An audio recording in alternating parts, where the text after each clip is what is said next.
કારણ કે હવે કેટલા દાડા બેહવું ભાઈ, જોકે કોઈને આહુડું આંખમાં લઈને જવાય નહીં દીધું. મેં હવારે મારું શું થશે એ વિચાર નહીં કર્યો. જલા એ કમાણી હે ભાઈ, અને આમ ખૂણો હાલી નાખું જલા. શું કહું? એટલે ગામમાં પૂછો પેલા અવારનવાર ના જોવાની વસ્તુ કોક ભાળતું હોય છે ભાઈ. આ દિશામાં ભાઈ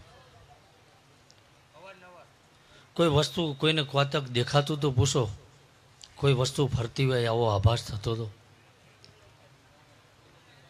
જલા ગામમાં ના રહેતા હોય એમને પૂછો ભાઈ. જવાબ દેજો બાપા ગામ લોકો. ભાઈ એમને વિચારવામાં વાર લાગશે. જલા મન બોલતા નહીં લાગે. શું કહું? અને હોકારો હોય તો વીણી વીણી ન અપાય, નકર ના અપાય. ચમ કે આપણે ઝાલા કોઈના 5 રૂપિયા લીધા નહીં ભાઈ. પણ જો કદાચ ભાવ ધરીને આટલી કદાચ માણા આવ્યું હોય, આ નેજો જોઈને આવ્યું છે, આ દાદા શું કહે છે એ સાંભળવા આવ્યું છે, જા કોઈ તાગ લેવાય આવ્યું છે ભાઈ. શું? પણ એ તો મળશે નહીં કોઈ દાડો.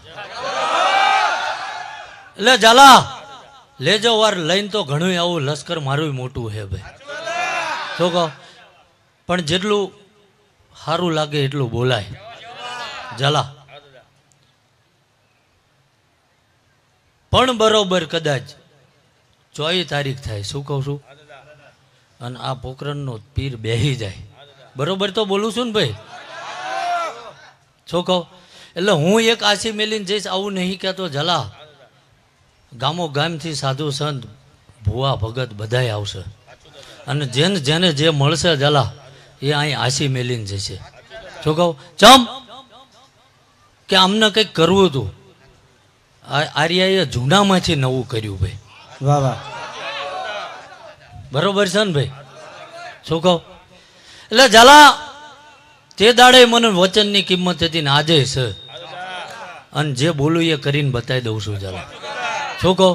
વગર વિચારે વચન હાલતો નહીં, અને આલુ તો પાછી પાણી કરતો નહીં પિન્ટુભાઈ. પણ ગોવિંદભા વગાડજે ભાઈ.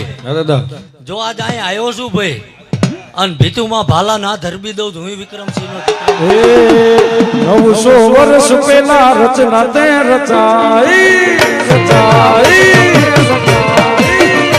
હે ભોળાના ભાગોળમાં રચના તે રચાઈ. હે 900 વર્ષ પહેલા રચના તે રચાઈ, ભોળાના ભાગોળમાં રચના રે રચાઈ. આવી ખબર નથી વાતું જુદી હતી, આવી ખબર નથી વાતું જુદી હતી.